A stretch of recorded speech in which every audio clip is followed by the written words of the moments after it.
Assalamualaikum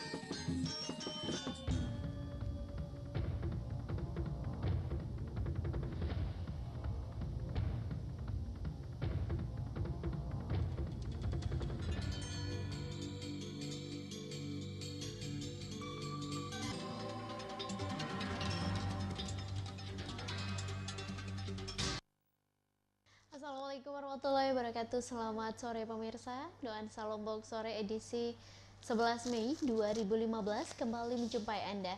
Selama 30 menit ke depan kami akan menyajikan informasi menarik. Bersama saya Kak Islami, berikut informasi yang pertama.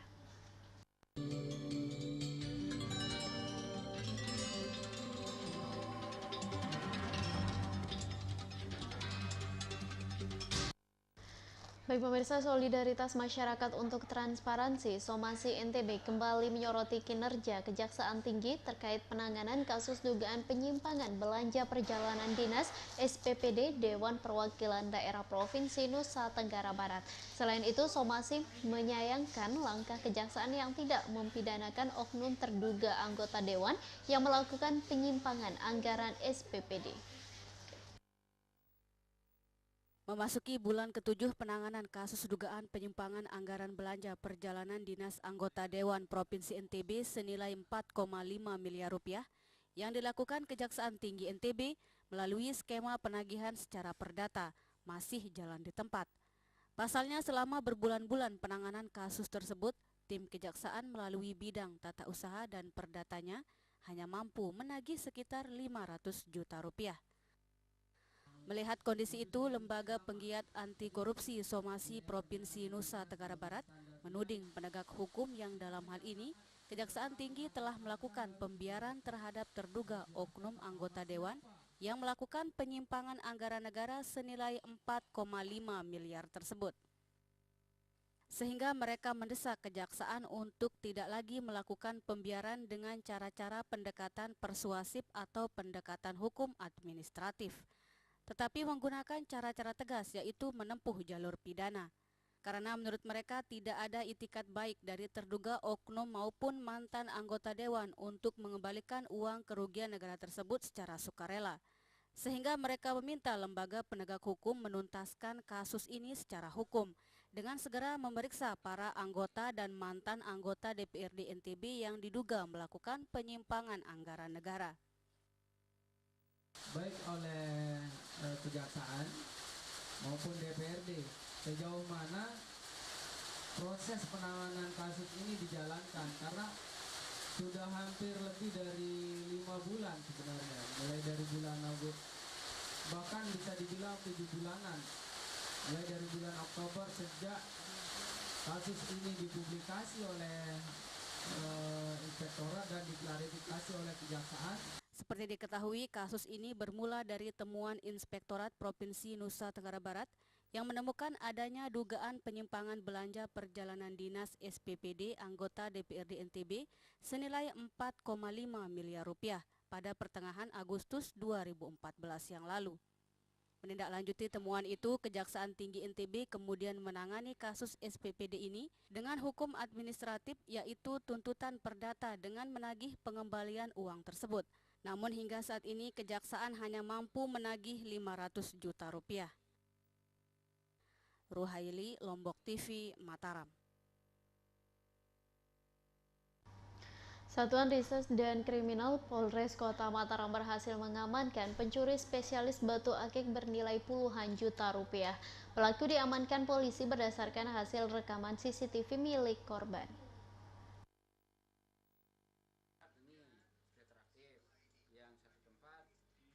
BA warga desa Kampung Melayu Tengah, Kelurahan Ampenan Tengah berusia 40 tahun harus mempertanggungjawabkan perbuatannya di balik jeruji besi Mapolres Kota Mataram atas kasus dugaan melakukan pencurian batu akik bernilai puluhan juta rupiah milik seorang kolektor sekaligus perajin batu akik di Jalan Yosudarso Ampenan. Pelaku yang kesehariannya berprofesi sebagai buruh bangunan ini kini ditahan di Mapolres Mataram beserta barang bukti batu akik yang diperkirakan harganya mencapai puluhan juta rupiah.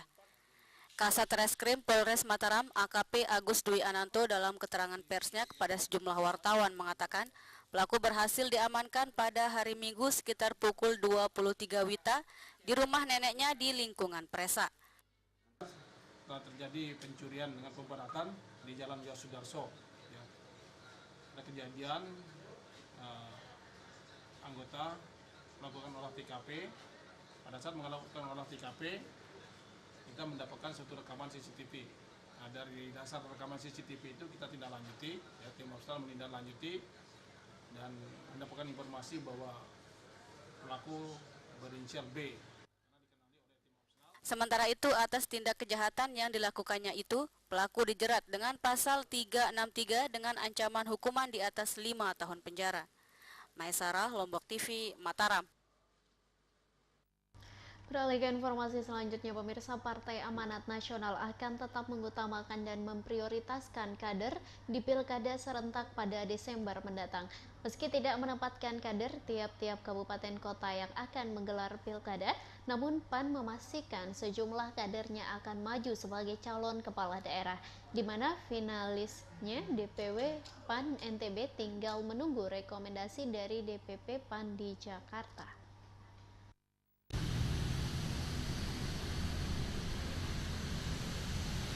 Ketua Dewan Pimpinan Wilayah Partai Amanat Nasional Provinsi NTB Muazim Akbar membeberkan kondisi terakhir arah dukungan PAN di Pilkada serentak pada Desember mendatang. Meski banyak figur yang telah melamar ke PAN, namun ungkap Muazim, PAN akan tetap mengutamakan dan memprioritaskan kader untuk menjadi bakal calon kepala daerah. Meski tidak menempatkan kader di tiap-tiap kabupaten kota yang akan menggelar Pilkada, namun lanjut Muazim, PAN memastikan jumlah kadernya akan maju sebagai bakal calon kepala daerah. Kaitannya dengan di NTB, tentu Partai Amanat Nasional tetap mengutamakan dan memprioritaskan kader untuk menjadi bakal calon bupati, wakil bupati, wali kota, dan wakil wali kota di 7 kabupaten kota yang akan melaksanakan Pilkada di Nusa Tenggara Barat. Lebih jauh, mantan Ketua Abjati NTB ini mengungkapkan bahwa kepastian untuk mengusung kader sendiri tunjukkan partai berlambang matahari bersinar itu terutama di Pulau Sumbawa, seperti di Kabupaten Dompu, Bima, dan Kabupaten Sumbawa Barat. Sedangkan untuk di Pulau Lombok di 3 kabupaten kota yang akan menggelar Pilkada yakni Kota Mataram, Kabupaten Lombok Utara, dan Kabupaten Lombok Tengah, PAN hanya memastikan kadernya maju di Kabupaten Lombok Tengah pada posisi wakil bupati. Sementara itu, untuk finalisasi dukungan PAN terhadap masing-masing bakal calon, DPW PAN NTB saat ini tinggal menunggu rekomendasi dan surat keputusan dari DPP PAN di Jakarta. Pasalnya, tambah Muazim, tim Pilkada bersama Ketua DPW dan DPD di 7 kabupaten kota yang akan menggelar Pilkada, ungkapnya sudah dipanggil oleh tim Pilkada dari DPP PAN, sehingga dirinya memastikan selambat-lambatnya pekan ini DPW PAN NTB sudah akan menerima rekomendasi dan keputusan DPP PAN terkait dukungan yang akan diberikan kepada bakal calon. Dedi Suciandi, Lombok City, Mataram. Baik pemirsa, kami akan kembali lagi setelah jeda iklan berikut ini. Tetap bersama kami di Nuansa Lombok Sore.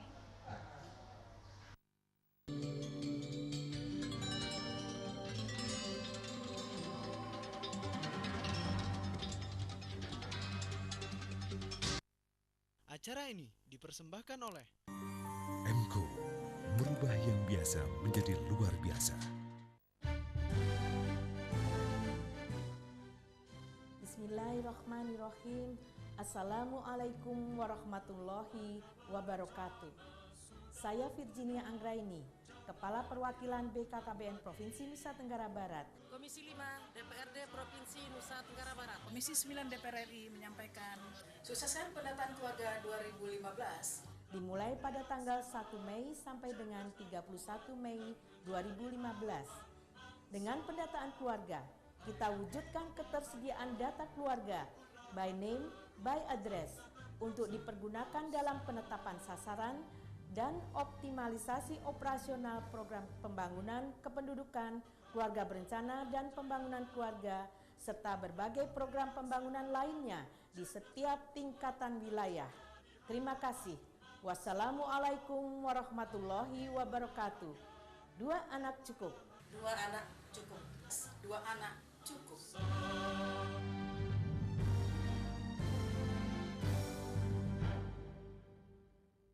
dengan kandungan manggis daun sirsak dan mengkudu yang mampu menangkal radikal bebas, kini telah hadir Mangosteen Mix yang membantu mengatasi berbagai macam penyakit. Dapatkan di toko obat dan apotek terdekat. Amazing! Dengan kandungan manggis daun sirsak dan mengkudu yang mampu menangkal radikal bebas, kini telah hadir Mangosteen Mix yang membantu mengatasi berbagai macam penyakit. Dapatkan di toko obat dan apotek terdekat. Amazing! Selamat datang di dunia warna MQ. Warna adalah karakter, inspirasi, ekspresi, lambang dan harapan. Inovasi warna MQ cat kayu dan besi yang penuh inspirasi. Semangat dan keberanian warna merah cabai adalah inspirasi gairah kebahagiaan dan kegembiraan. Sesuai dengan kepribadian Anda. MQ, merubah yang biasa menjadi luar biasa.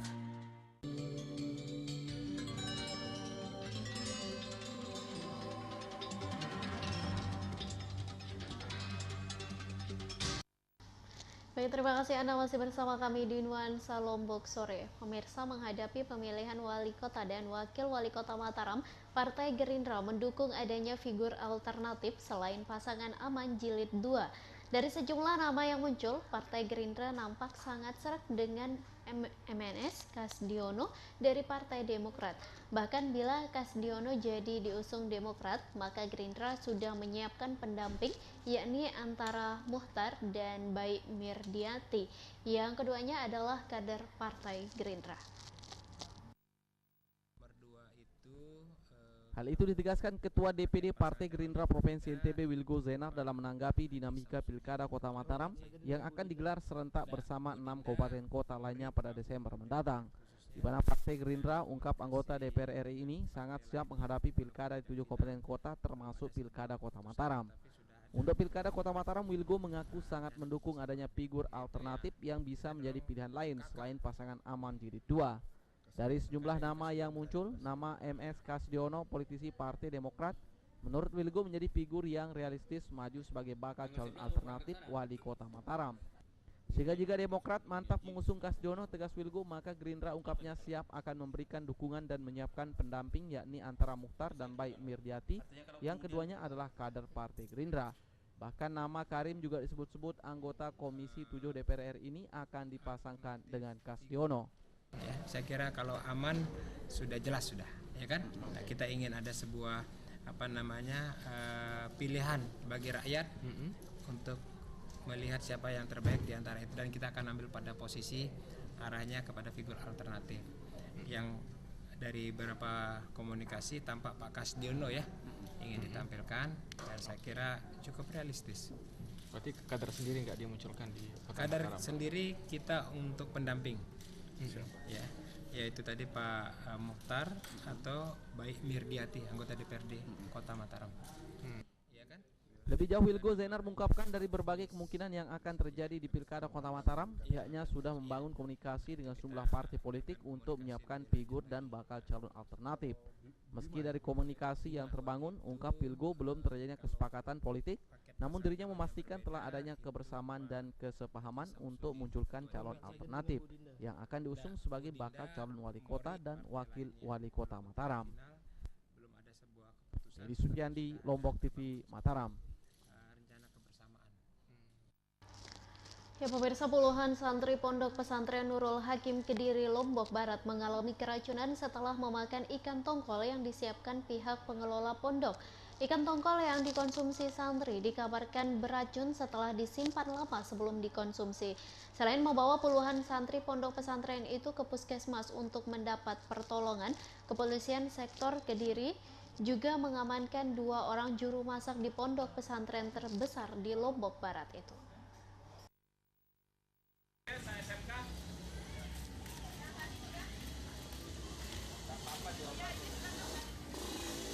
Setidaknya 57 orang santri dilarikan ke Puskesmas Kediri Lombok Barat pada jam 4 Minggu sore kemarin. Para santri itu diketahui keracunan makanan setelah mengkonsumsi ikan tongkol yang disajikan pihak pondok pesantren untuk makan siang. Diduga tongkol itu beracun disebabkan kadaluarsa.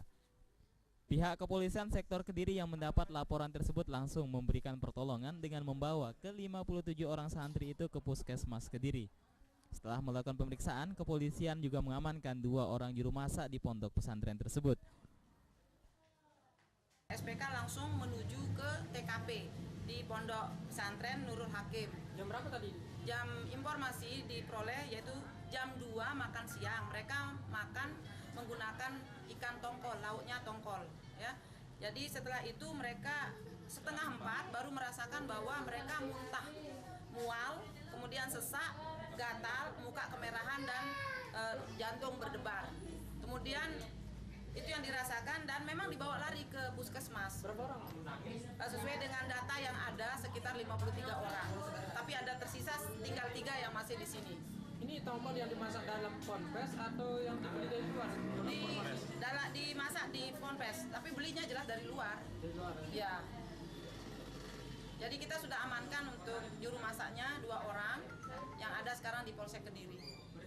Ada pernyataan? Saat para santri diberikan perawatan medis, pihak kepolisian sempat bersitegang dengan pihak keluarga yang emosi melihat anaknya keracunan. Beruntung perang mulut itu tidak berlanjut karena warga yang lain meminta si orang tua untuk meninggalkan puskesmas. Sahdan, Lombok TV, Lombok Barat. Jalan sudah.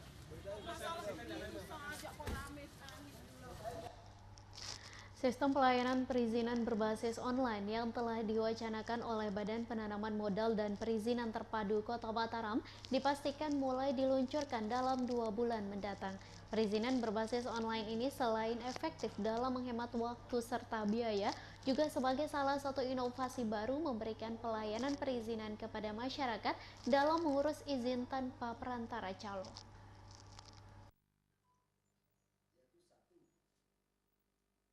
Salah satu alasan Badan Penanaman Modal dan Perizinan Terpadu Kota Mataram menerapkan sistem pelayanan perizinan berbasis online karena lebih efektif dan menghemat waktu.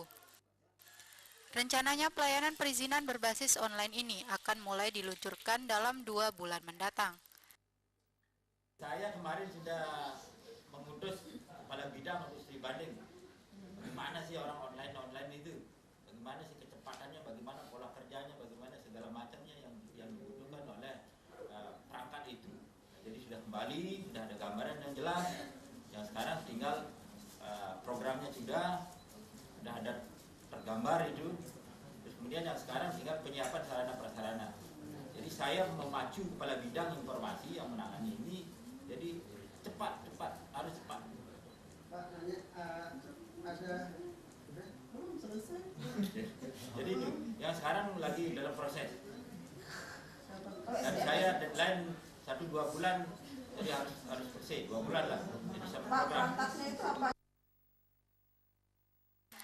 Selain proses pengurusan izin lebih transparan dan hemat biaya, cara ini juga lebih efektif dalam memangkas waktu dan birokrasi yang selama ini banyak dikeluhkan pemohon izin. Sebab dalam mengurus proses izin tertentu, waktu yang paling cepat adalah 7 hingga 14 hari dan paling lambat 1 bulan, tergantung dari kelengkapan berkas yang diajukan oleh pemohon izin. Sementara keuntungan lainnya dari sistem perizinan berbasis online ini, masyarakat yang mengurus perizinan bisa mengetahui berkas perizinan hanya dengan melihat internet. Guna mendukung operasional pelayanan perizinan berbasis online itu, selain menyiapkan perangkat, diantaranya komputer, server, router dan program, juga sumber daya manusia. Adanya perizinan berbasis online itu diharapkan bisa memaksimalkan pelayanan perizinan, juga sebagai inovasi baru dalam memberikan pelayanan perizinan kepada masyarakat dalam mengurus izin tanpa perantara calo. Lulu, Lombok TV, Mataram. Baik pemirsa, informasi tadi sekaligus menutup jumpa kita pada edisi kali ini. Saya Kak Islami beserta kru yang bertugas hari ini pamit undur diri dari hadapan Anda. Wassalamualaikum warahmatullahi wabarakatuh dan sampai jumpa.